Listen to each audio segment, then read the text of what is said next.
the University of London, who will be talking on constant term identities, orthogonal polynomials, and affine Hecke algebras. I guess I'm supposed to say a few words about some of the work he's done, so I wanted to mention the first result of his that I came across when I was just starting research. This is described in an article by Dyson called Missed Opportunities, which you can find in his collected works if you're interested. And what Dyson had done was he had generalized this very classical formula for the cube of the Dedekind eta function. I think this goes back to Jacobi or Gauss or someone. And he found similar very nice identities for various other powers of the Dedekind eta function by trial and error. In particular, he found it for these powers. And he asked this question to himself: what on earth is the sequence 3, 8, 10, 14, 15, and so on? And he then discovered this question had already been answered by Macdonald, who was in fact working at the same institution at him, only they hadn't talked with each other because one was a mathematician and one was a physicist. And they turn out to be the dimensions of the simple Lie groups. And what Macdonald had done was he'd found a similar but somewhat more general identity for every finite dimensional Lie group. These are, of course, known as the Mcdonald Identities, and now, of course, very important in the theory of Kac-Moody algebras and so on. Experts will notice I've actually cheated here because the next term in Dyson's sequence was 26, which is not the dimension of a simple Lie group, and nobody really quite knows why 26 is there even now. The second thing I just wanted to mention was that Ian Macdonald's book on symmetric functions is actually on sale outside at the Oxford University Press bookstore. So. Thank you.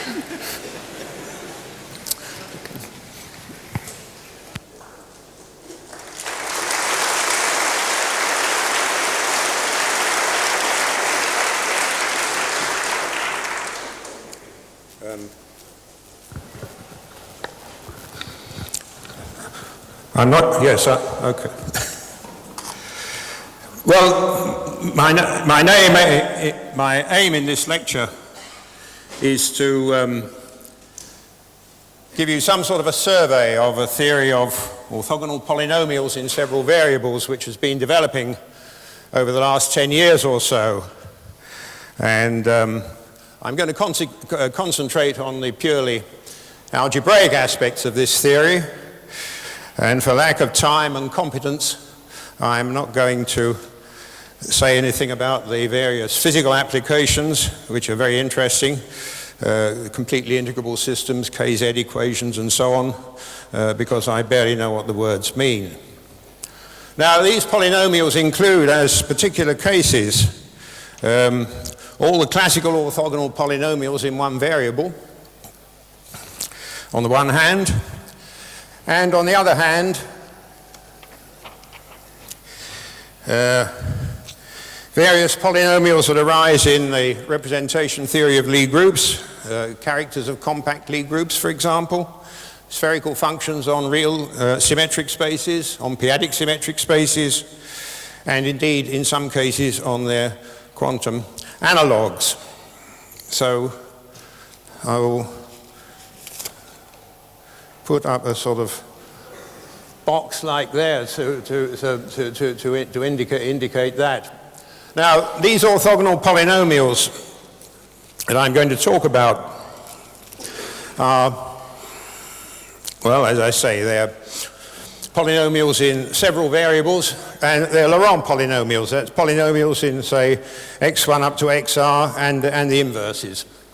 Now, there's a family of them for each root system corresponding to a simple Lie algebra, and they're indexed for lambda, they're indexed by the dominant weights for that root system, and they involve at least two parameters, q and t. In the more general case, there will be several parameters t, but for simplicity I'm going to stick to the case where there are just a q and a single t. Now, I said these things are associated to root systems. So to start with, I have to say a little bit about root systems.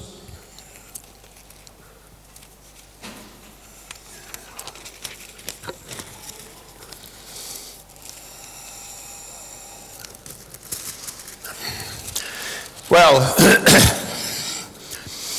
if you have a simple Lie algebra over the complex numbers, then you can construct from it a combinatorial gadget called its root system, which is a finite set of non-zero vectors in a real vector space, which you may as well take to be Rn. And also, associated with the root system, it has a finite symmetry group called its Weyl group. And that is simply the group of orthogonal transformations generated by the orthogonal reflections in the hyperplanes perpendicular to the elements of R. It's a finite group, and it permutes the elements of R. Well, I'm not going to give you any more formal definition than that. All you need to bear in mind is that a root system is some finite set of non-zero vectors in a real vector space with very strong symmetry and integrality conditions. I'm just going to give you one example, and that is when the Lie algebra is SLN, the n by n matrices with zero trace. Well, if we take the standard basis, say u1 through un of Rn, so ui is simply the ith unit coordinate vector, and the standard scalar product, for which those are pairwise orthonormal, then the root system simply consists of the differences of those unit vectors, ui minus uj, where I is different from j because 0 is never a root. And in this case, the Weyl group, W0, is the symmetric group Sn, acting by permuting the u's. Now, in this case, you can divide the roots into positive and negative, and the standard way of doing it is to say the positive roots are those ui minus uj for which I is less than j, and then each positive root is a sum of simple roots. The simple roots are ui minus ui plus 1. Now, you can do that for any root system. There's more than one way of doing it, but any two different choices differ by an element of the Weyl group. So you fix a set of simple roots and correspondingly the positive roots once and for all. Now, there are one or two other things I need to say about root systems and their Weyl groups before I can start telling you anything interesting.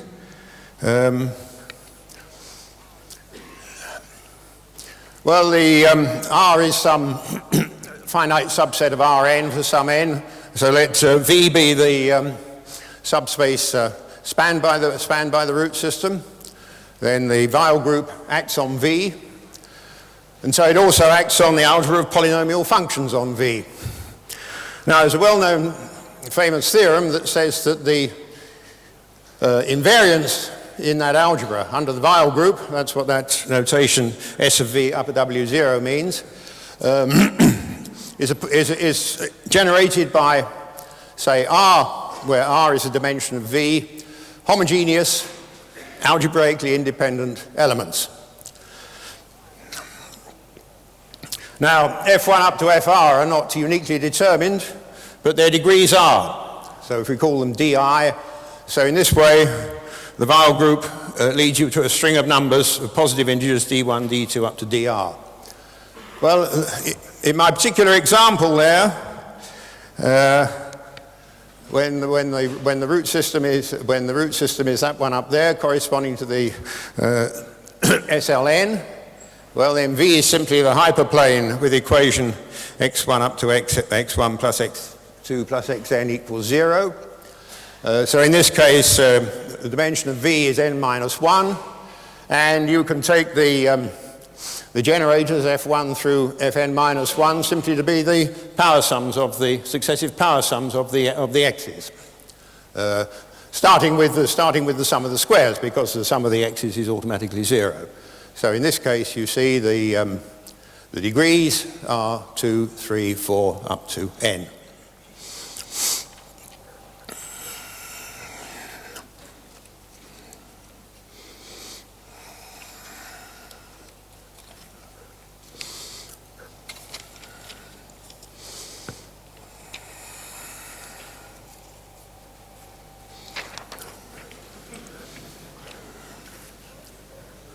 Oh.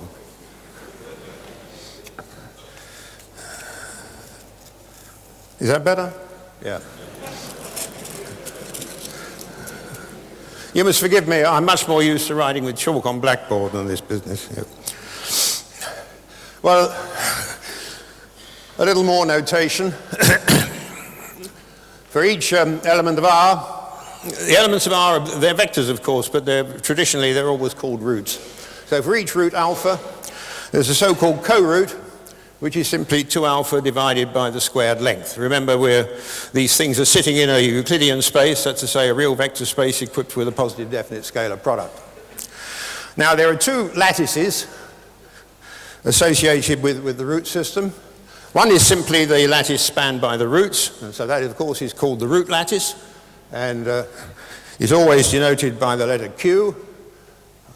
And of course when I say lattice I mean finitely generated free abelian group. So this is simply isomorphic to the direct sum of R copies of the integers, where R is, remember, the dimension of V, also called the rank of the root system. And now there's a slightly bigger lattice, the weight lattice, that's usually denoted by P, and what that consists of is, and I've made a mistake here,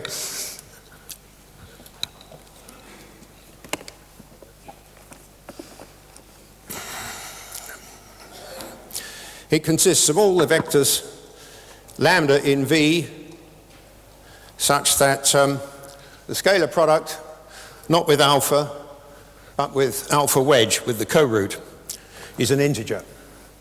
And this again is another free abelian group of the same rank.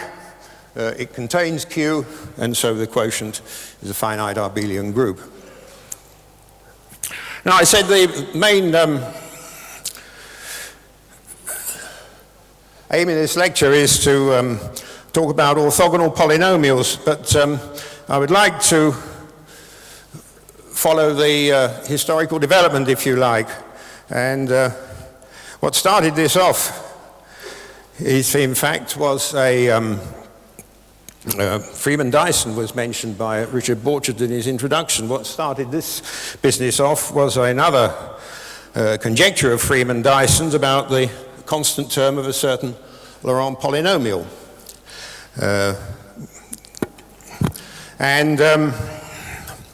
That then, if you looked at it from the point of view of root systems, it was clear that that was attached to the Lie algebra SLN, and so it was fairly clear how to make an analogous statement for an arbitrary, for any root system.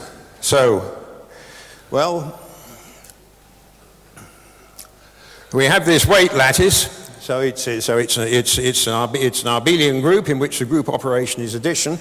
Now I want to work in its group algebra, and in the group algebra, of course, the group operation becomes multiplication. So one needs some sort of exponential notation. So what the standard thing to do is for each weight lambda, you denote the corresponding element of the group algebra, which I'll call A, by e to the lambda, so that they behave as you would expect any sort of exponential to do. And now if you have any element of A, so that is simply some linear combination of these formal exponentials, then you can define its constant term, simply the coefficient of e to the 0 on the identity. Well now, let k be a positive integer, and let r be any root system. For the experts, r is reduced and irreducible. Then you look at the following product.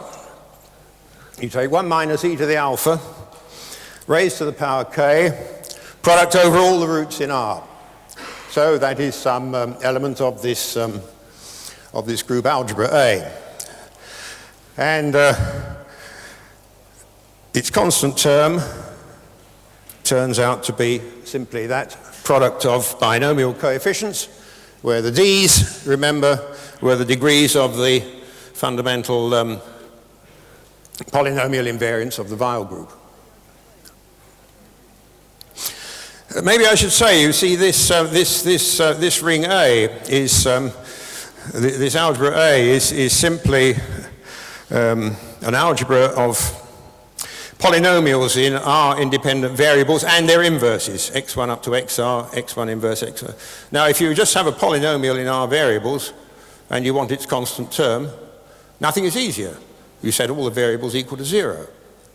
But if you have the inverses as well, you can't do that. It's going to blow up in your face. And it becomes to find the constant term of a Laurent polynomial, that's involving the inverses as well as the original variables, is is often not a trivial thing at all. Well, I'm stating these as identities because they have all been proved. They started life as conjectures around about 1980. That is the first one. And now there is a sort of Q analog of that. Now here Q is just an indeterminate.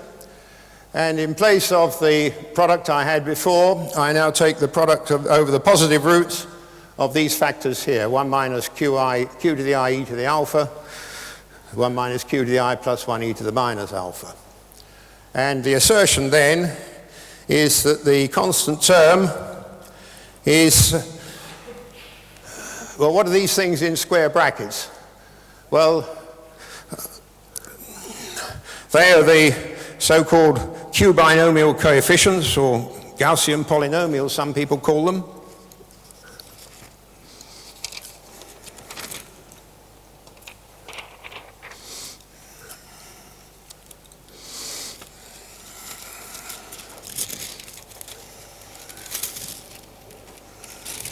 There you are, there's the definition. I mean, practically everything has a Q analog, and this is the obvious Q analog of the binomial coefficient. You see immediately that as Q tends to 1, that tends to the ordinary binomial coefficient R choose S. So the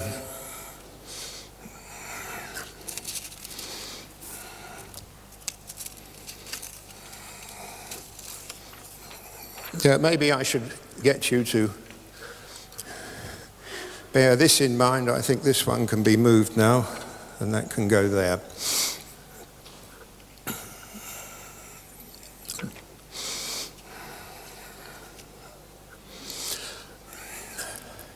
Well then, let's look at this in the particular case of SLN, where we know exactly what the root system looks like. Well, if we remember, we had these unit vectors, u1 up to un, and we put xi for e to the ui. Then if a root is ui minus uj, then e to the alpha is simply xi over xj. And so this product becomes simply the product of those factors, 1 minus xi over xj, all raised to the power k, and the product is over all pairs I different from j, I and j running from 1 to n. And the assertion is then that the, well, in this case, as I told you a few minutes ago, the degrees are 2, 3 up to n. So the product of those binomial coefficients, kdi choose k, 2k choose k, 3k choose k. If you write all that out in terms of factorials and do lots of cancelling, you see immediately that what you have is factorial nk divided by factorial k to the power n. Now this was precisely Freeman-Dyson's original conjecture, as it is stated, I believe, in the abstract, except for some misprints. And likewise, the Q analog, when the root system is that of SLN, simply becomes George Andrews' Q analog of the Dyson conjecture. Now, all of these now, I say, are theorems. At the time, they were just conjectures, and they were rather they were rather mystifying because,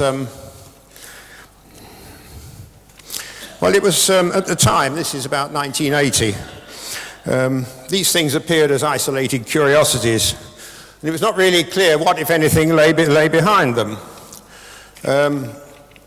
Later, as I shall explain, it became clear that, at any rate from one point of view, they could be interpreted as a sort of simplest case of a norm formula for orthogonal polynomials.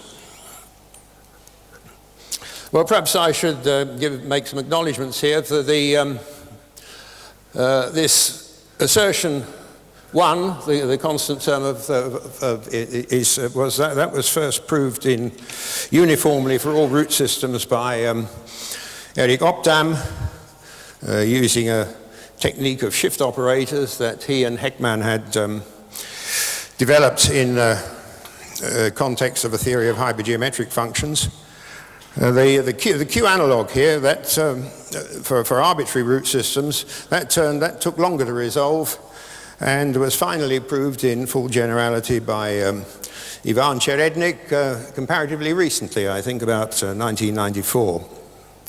But of course, by that time, the combinatorialists had been working through them root systems case by case. I mean, there is a well-known classification of the irreducible root systems into 4 infinite families and 5 exceptional ones.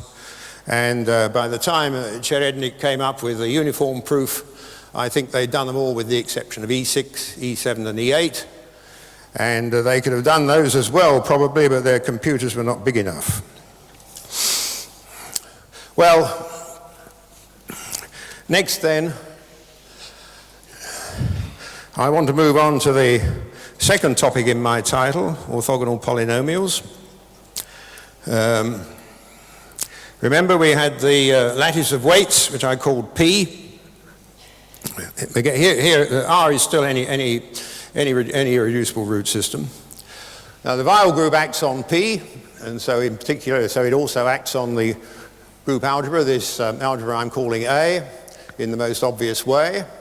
And there is a subring, I call it A0, of elements of that group algebra fixed under the action of the Weyl group. Also, inside P, you have a cone of so-called dominant weights, which I denote by P+. There is the definition. Those are the weights whose scalar product with each positive co-root is greater than or equal to 0.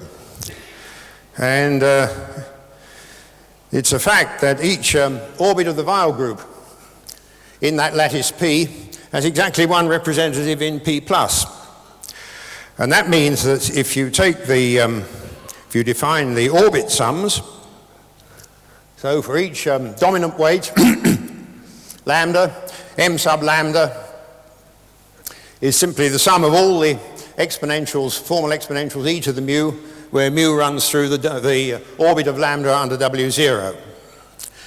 Well, then it's clear that they form a basis, a linear basis of A0 over the field F. Well, from now on, so far F has been any field of characteristic 0. I think from now on it's going to be the field of rational functions in two indeterminates Q and T. Not necessarily independent. In fact, quite a lot of the time I should be assuming that T is a positive power of Q, say Q to the K.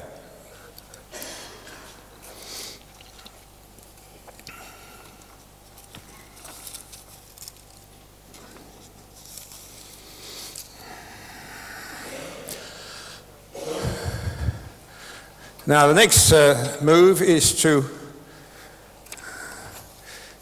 put a scalar product on this ring A.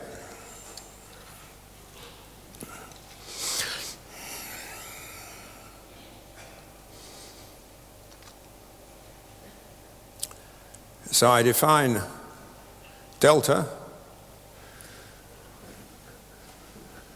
depending on Q and T, and of course on R. It's a product over the positive roots, and there you are, it's all written down there.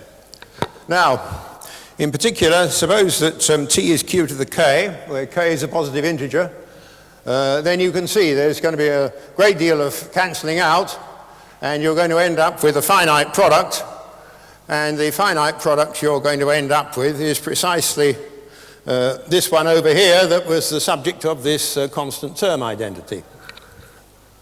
So quite a lot of the time I should be assuming that t is a positive integer power of q. It makes things simpler. Now, I'm going to use this function delta to define a scalar product on A. So if we have an element of A, so that means it's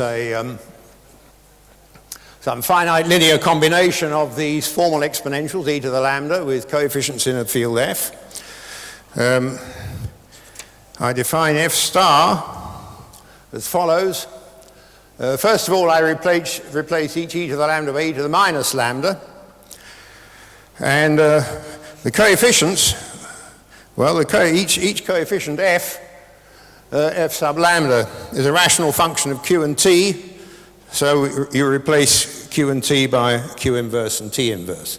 In other words, you have an involution on the field f. F, remember, is now the field of rational functions in q and t. Then we define a scalar product as follows. Scalar product of f and g. Well, you take f, you multiply it by g star, multiply it by delta, take the constant term. If t is a positive power of q, everything is this whole expression is still lying in the ring A, so there's no difficulty about what the constant term means. In general, well, you can there are various ways of doing it. One is to integrate over a suitable torus. I'm not going to go into that. Anyway, having defined in this way a scalar product on the ring A, it's non-degenerate, by the way. It's not symmetric. It's sort of almost Hermitian, but I'm not going to go into that. Then there's a existence theorem which runs as follows. It says there's a unique basis, not of A, but of A0. A0, remember, was the invariance in A under the Weyl group, such that first of all, when you express p lambda in terms of the orbit sums, you start off with m sub lambda with coefficient 1, and then a linear combination of m sub mu's, where mu is less than lambda. And now this is the standard dominance partial ordering on weights, namely mu less than lambda means that lambda minus mu is a sum of positive roots. The second condition is that these p lambdas are pairwise orthogonal for this scalar product. Now, maybe I should point out that there is something to be proved here. You see, this partial ordering really is only a partial ordering. It's not a total ordering. If it was a total ordering, then you just use standard Gram-Schmidt orthogonalization to produce your p lambdas. All you would have to do is to ensure that p lambda was orthogonal to every m lambda that was below, and then that would fix it uniquely. But since we only have a partial order, one way of saying it is this, that if I extend this dominance partial ordering on the dominant weights to a total ordering in any way, then I can use Gram-Schmidt to orthogonalize the m lambdas in this way. And the content of the theorem essentially is that however I do that, whichever total order I take extending the dominance partial order, I end up with the same basis. Anyway, let's now next I want to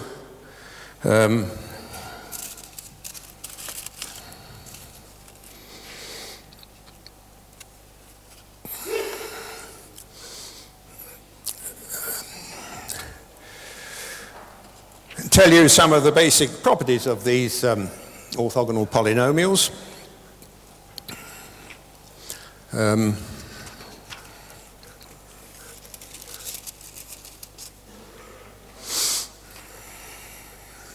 So here I'm going to assume that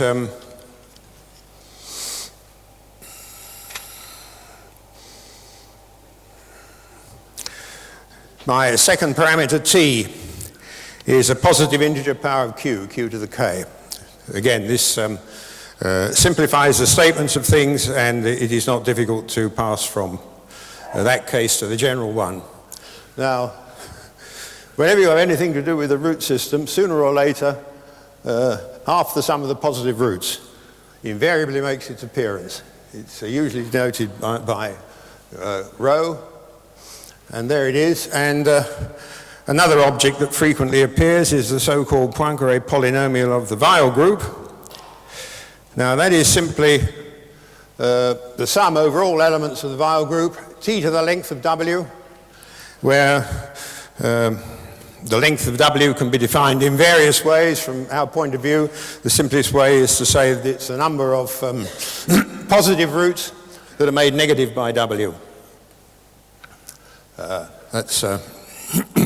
So that's some well-defined polynomial, which in fact factorizes in quite a nice way.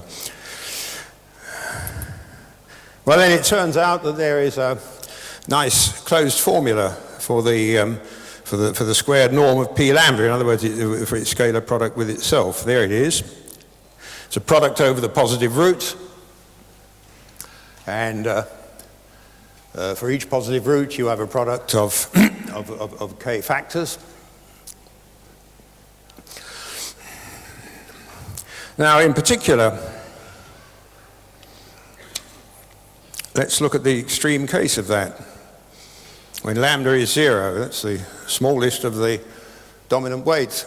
Well then, from the definition of p lambda is simply 1. It's simply the identity element of the ring. And so that means that the scalar product of p lambda with itself is simply the constant term of delta. So when you put lambda equals 0 in this thing on the right-hand side, you get the constant term of delta. Well, if you do a bit of work on that, it turns out that you can, what you end up with is precisely this. You need to know how to express those degrees in terms of the scalar products of rho with the various co-roots, but there is a whole sort of pile of combinatorial information of that sort for root systems and their Weyl groups. So from this point of view, that constant term identity appears as the sort of most trivial case, if you like, of this norm formula. Well, all these things I'm telling you, they are now fortunately all theorems. In fact, the proof of that is due to Ivan Cherednik, and as time allows in the rest of this lecture, I want to try and indicate how he used the theory of affine Hecke algebras to attack these problems.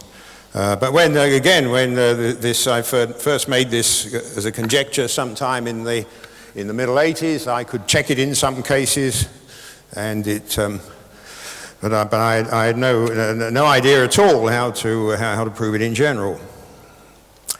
Well, there are two more properties I'm going to mention about these orthogonal polynomials. The second is a specialization formula, which, for those of you who know about these things, can be regarded as a generalization of Weyl's dimension formula for the characters of a compact Lie group.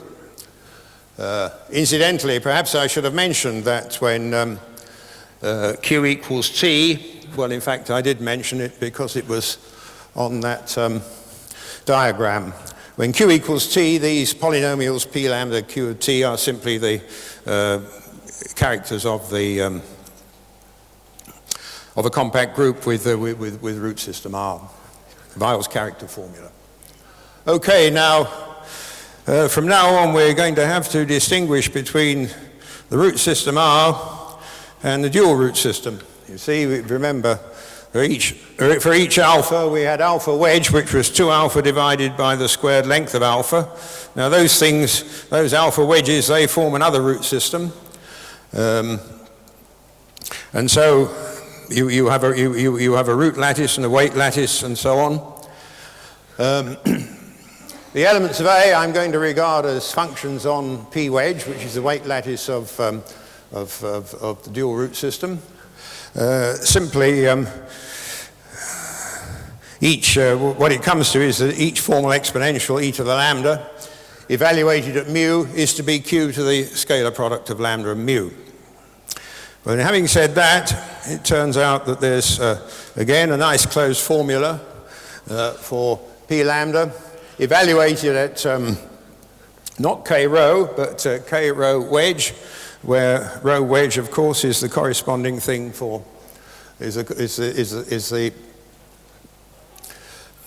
vector corresponding to rho, but for the dual root system. And again, there's a nice closed formula as a product over the positive roots. And again, when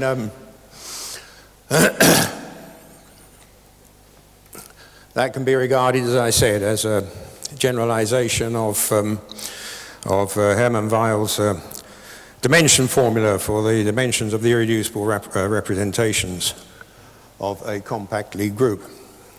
Finally, one further property is a sort of symmetry property.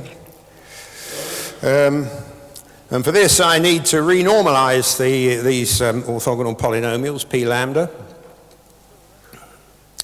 So p lambda with a tilde means p lambda divided by its value at k rho wedge.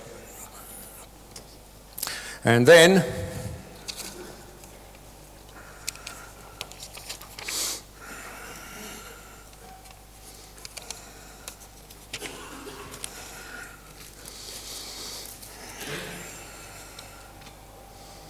these renormalized p lambdas satisfy a rather nice symmetry property. Namely, if you take lambda a dominant weight for the original root system R, mu a dominant weight for the dual root system, R wedge, and then you evaluate this renormalized p lambda at mu plus k rho wedge, you get the same answer as if you'd started with the dual setup. So you would have p mu wedge, so that's an orthogonal polynomial attached to the dual root system, and then you have this symmetry property. Well, I say all these statements started their life as conjectures in the middle to late 80s. Fortunately, they are now all theorems, and I shan't have time, I think, to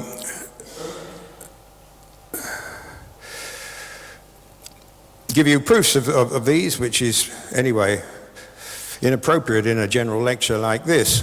But I would like, in the remaining 20 minutes or so, to try and explain how the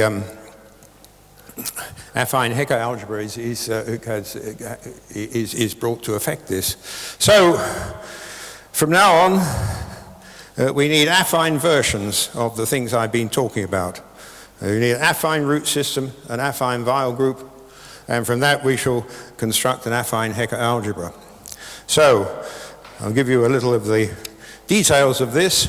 So, once again, R is a reduced, irreducible root system.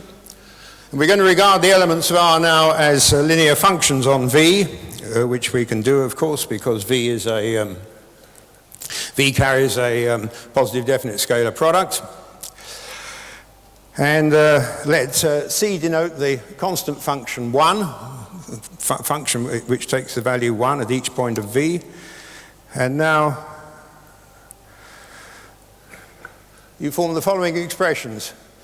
A root alpha plus an integer times c. So these are now affine linear functions on V, and the set of these is called the affine root system associated with R, and its properties in many ways reflect those of R. One obvious difference, of course, is that R was a finite set and S is certainly infinite. But one can speak of simple roots and positive roots and so on. And well, let's define the file group first. Well, for each affine root, I shall usually use italic letters for affine roots.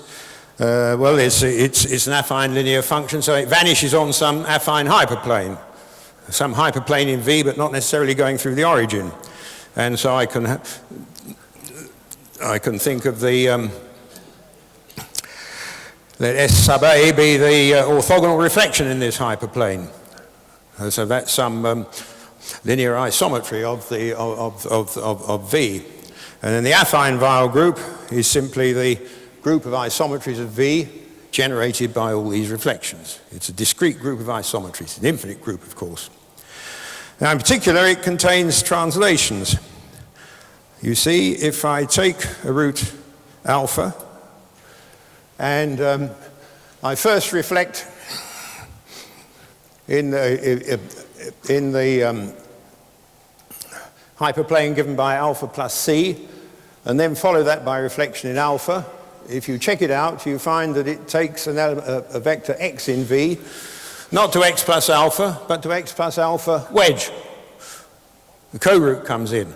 That's why I had to bother you with R wedge and all this stuff. You can't avoid it.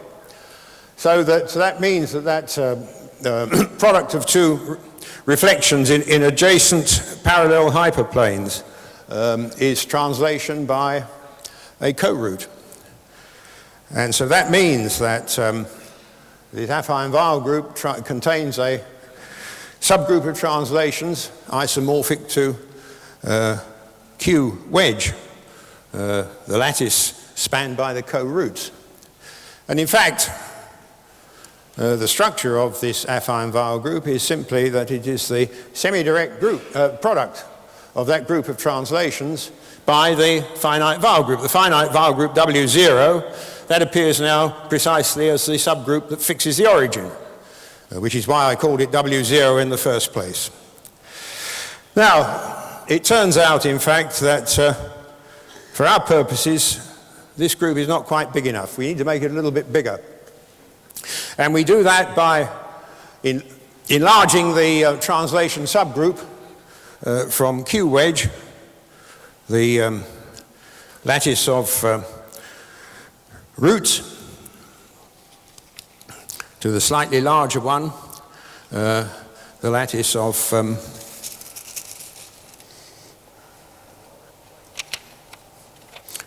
weights. Always for this dual root system.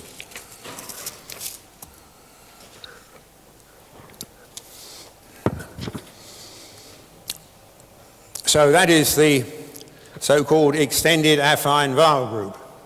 We've enlarged, it's a bit bigger than the so-called affine Weyl group W sub S, generated by reflections. Of course, in some cases it may be the same. There are some root systems for which Q is equal to P, and then there's no enlargement necessary. Now, the W, of course, acts on V as a discrete group of isometries, and so by transposition it acts on functions on V, and you can check very easily that it simply acts on S. It permutes the set of affine roots. Now, next, let's talk about simple roots. Well, I mentioned at the beginning that for any finite root system, there is a set of simple roots, alpha 1 through alpha R, where R is the rank. And so that means that each positive root is a positive linear combination of the simple roots. And in particular, there's a unique root, I call it phi, the highest root, for which the sum of the coefficients is as large as possible. Now, for the affine root system S. The simple affine roots are going to be A0, A1 through AR, where AI is simply alpha I, the same as it is for R, for 1 through R, and A0 is minus the highest root plus that constant function 1. Now that is a set of simple roots for S in the same sense as for R, namely every element of S is a linear combination of those R plus 1 simple affine roots, A0, A1 through AR, with integer coefficients all of the same sign. If the coefficients are all non-negative, then you say that's a positive root, and otherwise a negative affine root.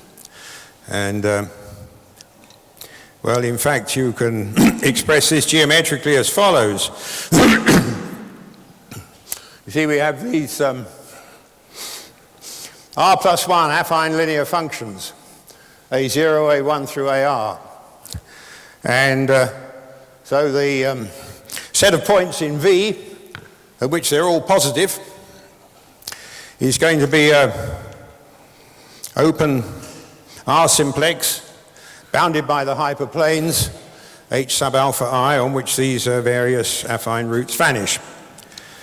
And what turns out is that the group W sub S, not the extended group, the original affine Weyl group, is generated by the reflections in those hyperplanes, SI, subject to, well, obviously relation SI squared equals 1,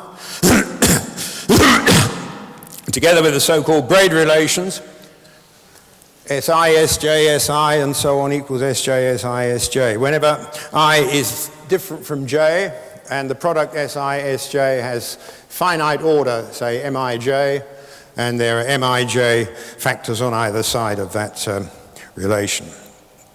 Now, those are the so-called Braid relations, and what that says is simply that WS is a Coxeter group on the generators S0, S1 through SR. Now, if you take the vector space V and you cut out all the reflecting hyperplanes, yes,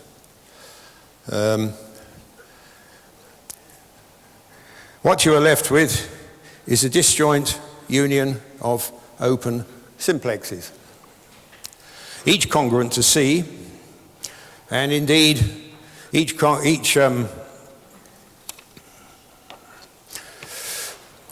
connected components of this complement are each of the form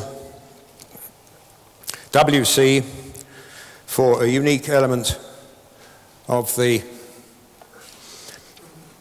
affine Weyl group.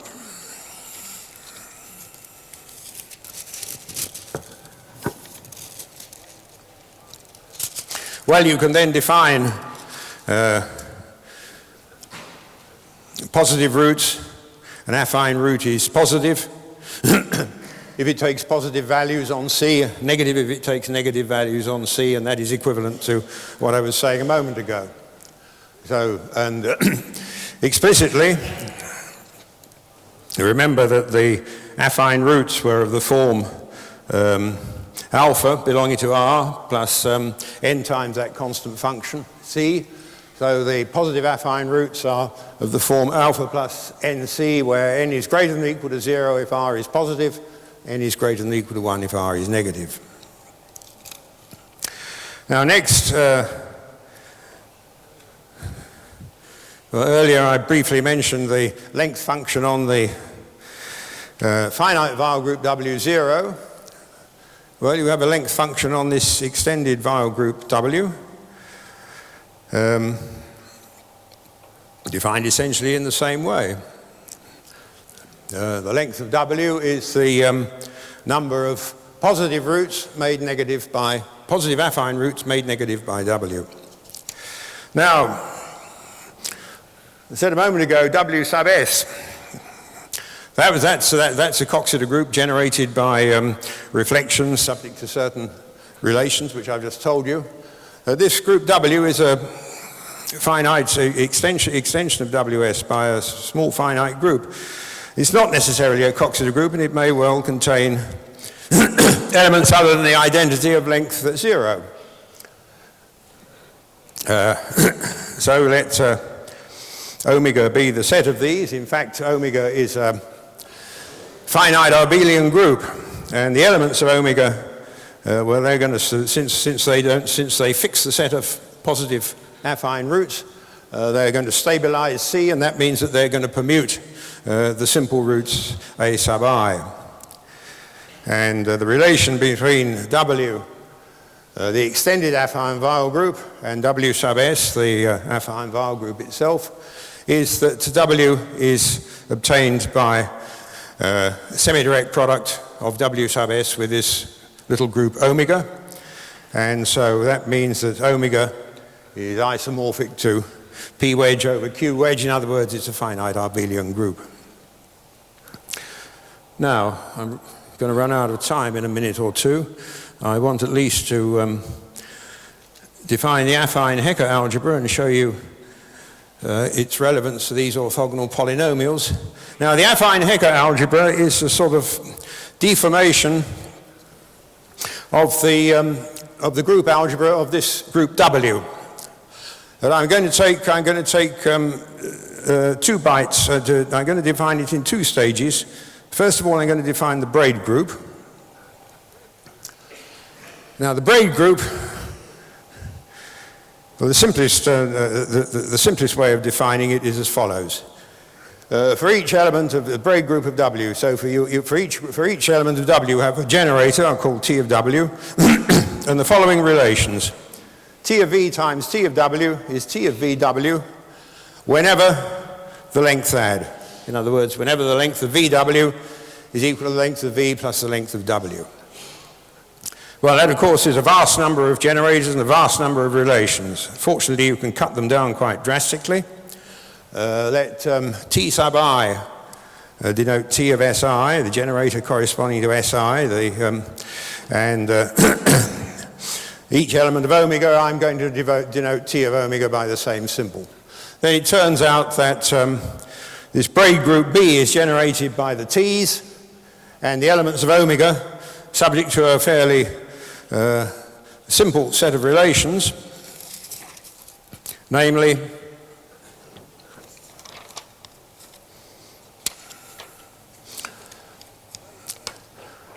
the Braid relations, in other words, the precise analog of the Braid relations for the affine Weyl group, and relations telling you how the elements of this finite group omega transform the T's. So omega Ti, omega inverse is Tj, if omega sends A sub I, the simple root, affine root to A sub j. Now, in particular, there's some particular elements of this Braid group I should be particularly concerned with. So let's start with the dominant weight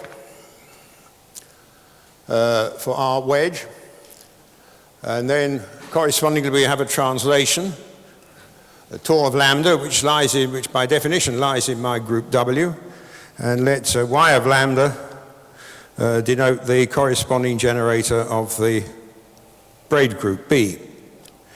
Now then, it turns out that if lambda and mu are both dominant, the lengths add, and so by my definition of the Braid group, we have y to the lambda times y to the mu is y to the lambda plus mu.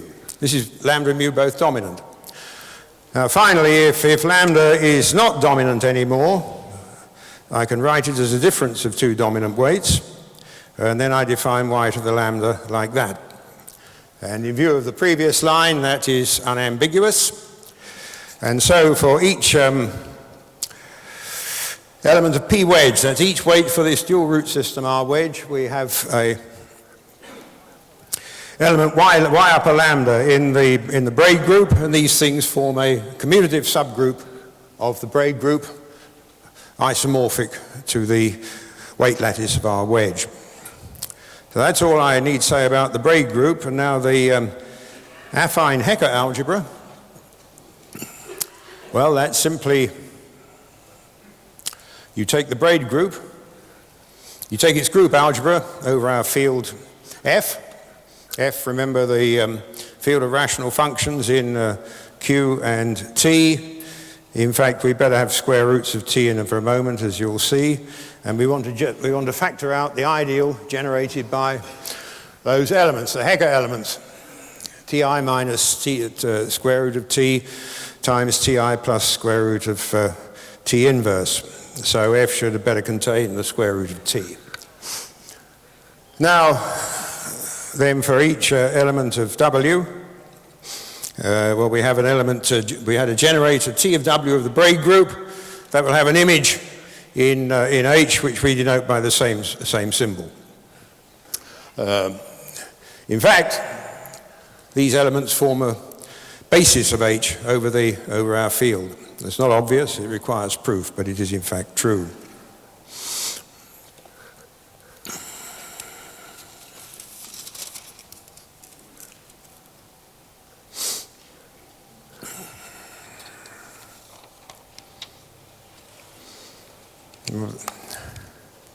And now finally, the crucial fact here is the following. It's the theorem due to Ivan Cherednik, and it says that you can make this Hecke algebra H act on A. A, remember, was the group algebra of the lattice P, the weight lattice of the original root system R, as follows. There's the formula. Ti acts as written there, and the elements of omega simply act. In these, I should say, in these formulas, you have to regard mu as a linear function on V, and so on. And moreover, it turns out that this representation is a faithful one.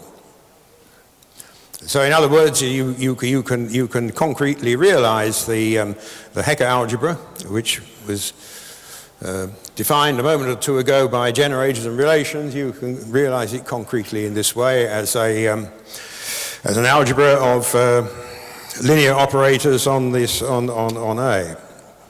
Now, in particular, just a moment ago, we had these elements y upper lambda corresponding to the weights of the dual root system. Well, they span a commutative subalgebra of H, isomorphic to A wedge, the group algebra of P wedge. And so if we have any element of that algebra, A wedge, write it like that, as usual, a linear combination of formal exponentials. And then you have correspondingly u of y, replace each e to the lambda by y to the lambda. Correspondingly, you have an element of H.